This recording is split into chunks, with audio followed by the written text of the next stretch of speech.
इस पूरी ऑर्गेनाइजेशन को चलाने के लिए आप नीचे डिस्क्रिप्शन से हमारे ऐप को डाउनलोड कर सकते हैं,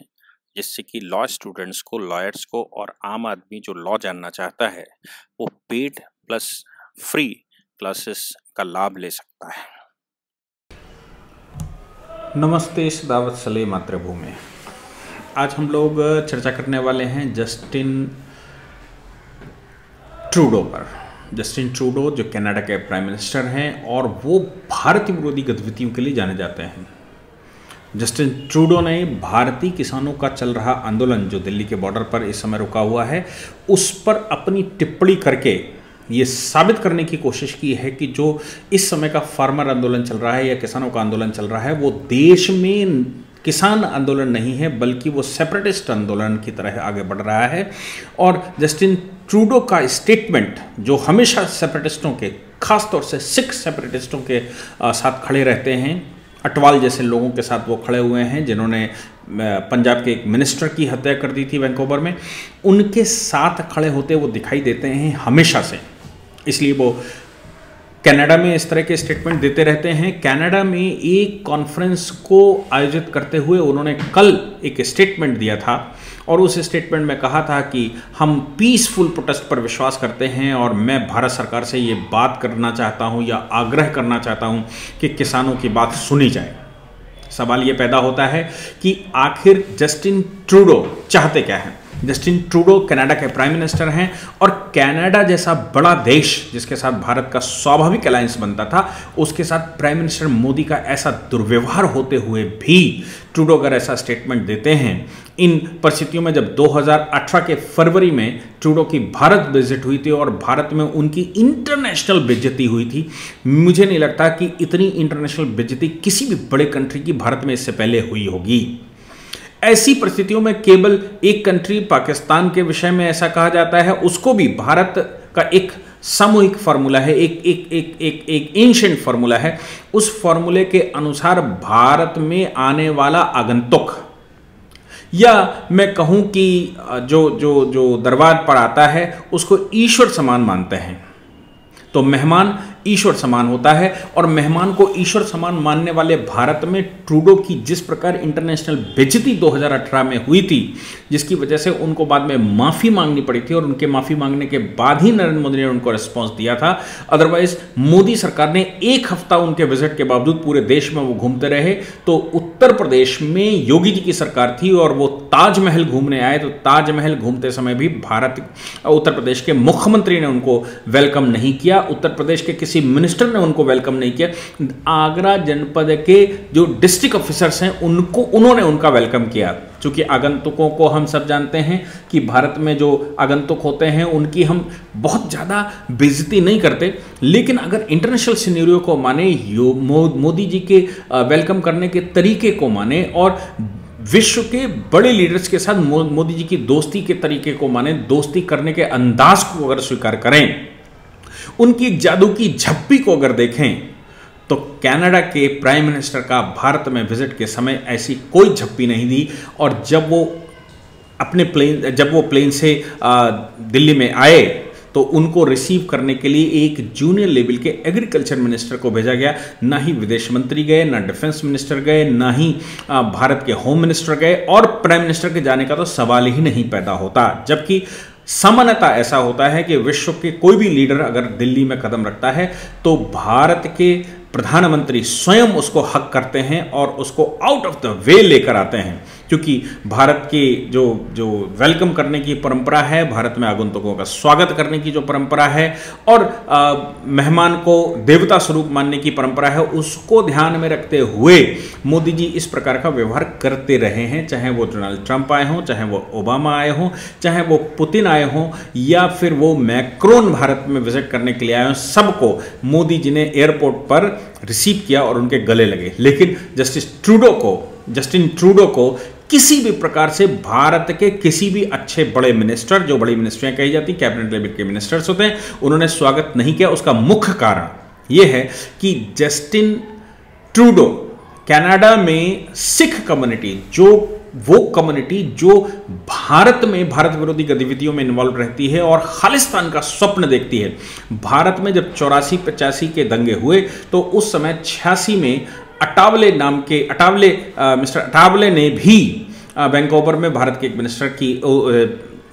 पंजाब के एक मिनिस्टर की हत्या कर दी थी। और अमरिंदर सिंह जो उस समय से मतलब है जब मिस्टर ट्रूडो आए थे 2018 में, तो उस समय भी जिस प्रकार से स्टेटमेंट दिया था अमरिंदर सिंह ने, उन्होंने कहा कि मैं ऐसे किसी भी मिनिस्टर से मिलना नहीं चाहता, ऐसे किसी भी व्यक्ति से मिलना नहीं चाहता जो भारत में भारत के विभाजन के स्वप्न देखता हो। सिख कम्युनिटी हम सब जानते हैं, कनाडा में ये जितने भी सेपरेटिस्ट थे, उन्होंने जब भारत में एक्शन लेना शुरू हुआ तो उन्होंने कनाडा में जाकर शरण ली। कनाडा के वो आज नागरिक माने जाते हैं और कनाडा में जस्टिन ट्रूडो की पार्टी के सपोर्टर्स माने जाते हैं। इसलिए 4 सिख मिनिस्टर जस्टिन ट्रूडो की कैबिनेट में हैं और उन्होंने एक सार्वजनिक स्टेटमेंट दिया था और कहा था कि हमारे कैबिनेट में भारत सरकार में जितने सिख मिनिस्टर नहीं होते उससे ज़्यादा हमारी सरकार में सिख मिनिस्टर्स हैं। ऐसा स्टेटमेंट देकर खालिस्तान के मूवमेंट का सपोर्ट करके, खालिस्तान मूवमेंट करने वाले या उनके जो लीडर्स हैं उन लीडर्स को अपनी गोद में बिठाने वाले जस्टिन ट्रूडो को भारत ने उस समय इंटरनेशनल बेइज्जती करते हुए सिरे से बाइकआउट कर दिया था। ऐसे जस्टिन ट्रूडो ने कल एक स्टेटमेंट दिया कनाडा में गुरु गोविंद सिंह जी की जयंती पर और गुरु नानक जयंती पर, और उन्होंने कहा कि मैं सिखों के साथ हूं, भारत में हो रही जातियां जो सिखों के साथ हो रही हैं, मैं उन सिखों के साथ हूं। भारत में खालिस्तान मूवमेंट का जो वो सपोर्ट करते आए हैं लगातार, वो दिख रहा था। दूसरा, वो फार्मर्स को लेकर, किसानों को लेकर ये स्टेटमेंट देते हैं। तो मुझे लगता है कि ये साफ संदेश है कि ये किसान मूवमेंट नहीं है, ये सेपरेटिस्ट मूवमेंट है जो जस्टिन ट्रूडो के सपोर्टर्स या खालिस्तान मूवमेंट के सपोर्टर्स के द्वारा किया जा रहा है। क्योंकि जिस प्रकार से उनकी डिमांड है कि ऐसा लगता है कि जो भारत सरकार ने नए 3 फार्मर्स लॉ पास किए हैं, किसान विधियां पास की हैं, उनमें भारत सरकार ने कोशिश की है कि एग्रीकल्चर को भी कॉर्पोरेट सेक्टर का स्थान दिया जाए, एग्रीकल्चर को प्रमुखता से लिया जाए, एग्रीकल्चर सेक्टर में बहुत सारी अपॉर्चुनिटीज़ हों, प्राइवेट कंपनियां उसमें पार्टिसिपेट करें, इन्वेस्टमेंट करें और उसका प्रोसेसिंग करें, वर्ल्ड लेवल पर हमारे एग्रीकल्चर को ले जाएं। क्यों नहीं बाकी कॉर्पोरेट सेक्टर जिस प्रकार ग्रोथ करते हैं वैसी ही ग्रोथ एग्रीकल्चर सेक्टर की भी हो। ऐसा प्रयास करने के लिए हमारे देश के प्रधानमंत्री और हमारे देश की सरकार ने 3 कानून पास किए। फार्मर्स का कहना है कि इससे मिनिमम सपोर्ट प्राइस खत्म हो जाएगा। अब जबकि प्रधानमंत्री स्वयं और सारी एग्रीकल्चर मिनिस्टर से सारी कैबिनेट ये बात क्लैरिफाई पार्लियामेंट में कर चुकी है कि मिनिमम सपोर्ट प्राइस का इस बिल से कोई लेना देना नहीं है। इस बिल में मिनिमम सपोर्ट प्राइस के अतिरिक्त हम बहुत सारी जो चीजें हो सकती हैं लोगों को ऑप्शन दे रहे हैं। पुराने वाले जो सिस्टम थे वो सब कुछ बदस्तूर जारी रहेंगे, लेकिन ये एक्स्ट्रा हम उनको इनकम के लिए या एक्स्ट्रा वो उससे ये जो आवरण बना है इस आवरण से बाहर निकलकर भी किसान अपना कार्य कर सके, किसान सहयोग ले सके, किसान अपनी प्रोग्रेस कर सके, अपनी फसल को उच्च स्तर पर बेच सके, फसल पैदा करने कॉर्पोरेट लेवल पर फसल की निगरानी हो और फसल ज़्यादा अच्छी क्वालिटी की हो जिससे कि उसको पैसे मिल सकें और वो अच्छे से पूरे विश्व में उसको एक्सपोर्ट कर सके। ऐसी व्यवस्था करने का जब कहा था तो मिनिमम सपोर्ट प्राइस को लेकर ये मूवमेंट करना कितना न्यायोचित है। पूरे देश में कहीं भी मूवमेंट नहीं हो रहा, केवल सिख मूवमेंट क्यों कर रहे हैं, ये एक प्रश्न खड़ा होता है। दूसरी बात ये आती है कि जब वो ये सिख मूवमेंट करते समय ये कह रहे हैं कि ये कॉर्पोरेट सेक्टर की तरफ जा रहा है, तो मोदी सरकार लगातार कह रही है कि हम कॉर्पोरेट सेक्टर की तरफ ही ले जा रहे हैं। एग्रीकल्चर को क्यों वंचित रखा जाए कॉर्पोरेट सेक्टर से, एग्रीकल्चर को क्यों मॉडर्नाइजेशन से वंचित रखा जाए, एग्रीकल्चर पर क्यों रिस्ट्रिक्शंस लगाए जाएं, किसान का आलू प्याज और जो उसका जो चीज़ें हैं वो क्यों ना कॉर्पोरेट लेवल पर बेची जाएं ताकि उसको मिनिमम सपोर्ट प्राइस के अतिरिक्त बहुत सारे प्राइस मिले। और जब वो इन मामलों में कहीं भी देश की मंडियां या देश का सिस्टम या एक्सपोर्ट इंपोर्ट में कोई प्रॉब्लम हो तो मिनिमम सपोर्ट प्राइस के लिए स्टेट गवर्नमेंट्स बैठी हुई हैं, स्टेट गवर्नमेंट पूरा काम करेंगे। ऐसी सिचुएशन में इस कोविड के समय पर दिल्ली का घेराव करना, दिल्ली में इकट्ठे होना, दिल्ली में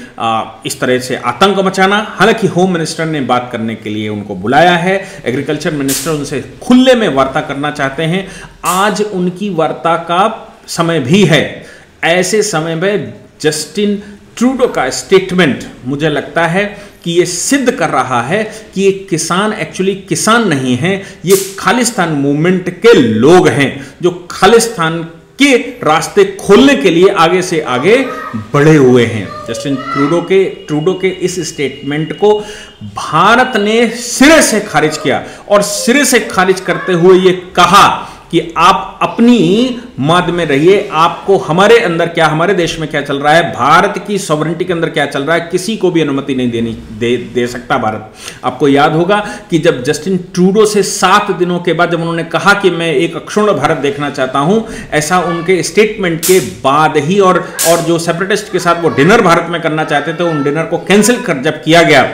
तब ही भारत के प्राइम मिनिस्टर ने उनसे 2 घंटे की वार्ता की और वार्ता के बाद भी प्राइम मिनिस्टर ने जिस समय स्टेटमेंट दिया उस समय उन्होंने कहा कि भारत के इंटरनल मामलों में संसार के किसी भी कंट्री, किसी भी व्यक्ति, किसी भी इंसान, किसी भी ऑर्गेनाइजेशन को बर्दाश्त नहीं किया जाएगा। भारत की सॉवरेनिटी में अगर संसार का कोई भी कंट्री इन्वॉल्व होता है तो उसको माफ नहीं किया जाता। उस समय कहा जब जस्टिन ट्रूडो उस समय मंच पर थे और ये जो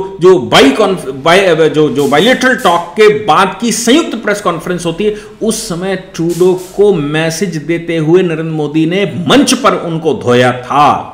और साथ में उनको लेने नहीं गए, भेजने नहीं गए और बहुत कच्छ बेइज्जती करने के बाद भी जस्टिन ट्रूडो का कल का स्टेटमेंट और भारत अब लगता है कि भारत सरकार ने यह फैसला किया है कि ट्रूडो को भारत का कोई भी बड़े लेवल का मिनिस्टर कोई भी और उनको स्टेटमेंट नहीं देगा। जब स्टेटमेंट दिलवाने के लिए स्पोक्स पर्सन अनुराग श्रीवास्तव जो कि फॉरेन अफेयर्स मिनिस्ट्री के स्पोक्स पर्सन हैं, उन्होंने खुलकर कहा कि यह बात बर्दाश्त नहीं की जाएगी। जस्टिन ट्रूडो को अपनी म्याद में रहना चाहिए और अपनी औकात में रहना चाहिए। भारत के इंटरनल मैटर में सेपरेटिस्टों के साथ देने वाले ट्रूडो को किसी प्रकार से भी उनके स्टेटमेंट को बर्दाश्त नहीं किया जा सकता। मुझे लगता है कि उनकी इंटरनेशनल बेइज्जती पहले तो उस समय हमारी कैबिनेट ने करी, हम सुषमा स्वराज जी उसमें जीवित थी, सुषमा स्वराज जी ने उनकी करी और सब कुछ करने के बाद ट्रूडो कुत्ते की पूंछ की तरह सीधे होना नहीं चाहते और उनका स्टेटमेंट कल जो आया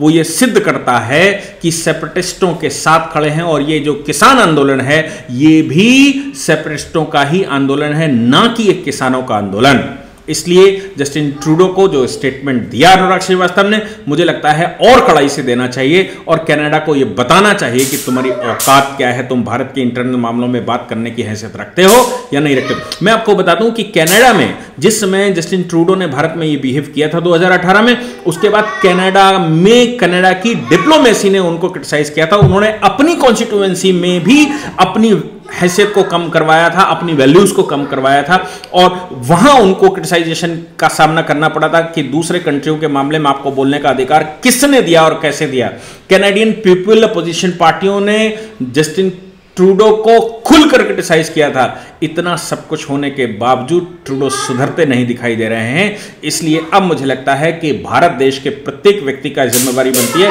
कि ट्रूडो को सोशल मीडिया पर और जो उनके पास माध्यम हो सकते हैं उन माध्यमों पर नंगा किया जाए ताकि कनाडा के इस बिगड़ंग प्राइम मिनिस्टर को यह सबक मिल सके कि भारत क्या है। अब यह भारत पुराना भारत नहीं है, आज का भारत मोदी का भारत है और मोदी सेपरेटिस्टों को भारत की इंटरनल सॉवरेनिटी को कहीं से भी हस्तक्षेप करने वाले को किसी तरह माफ नहीं करते। इसलिए मोदी के द्वारा अब सीधा जवाब ना दिया जाए, उनके द्वारा ये छोटे छोटे लोगों के द्वारा जो जवाब दिया जाता है यही मुझे लगता है, या छोटे पदाधिकारियों के द्वारा उनको कहा जाता है। इतनी औकात जस्टिन ट्रूडो ने कनाडा की बना दी है और कनाडा का जो सम्मान है वो ट्रूडो की वजह से लगातार अपना स्थान होता जा रहा है। Thank you very much.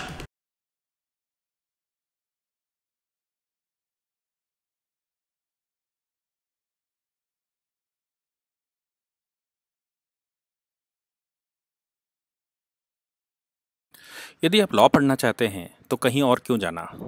हमारे ऐप को डाउनलोड करें और लॉ पढ़ें।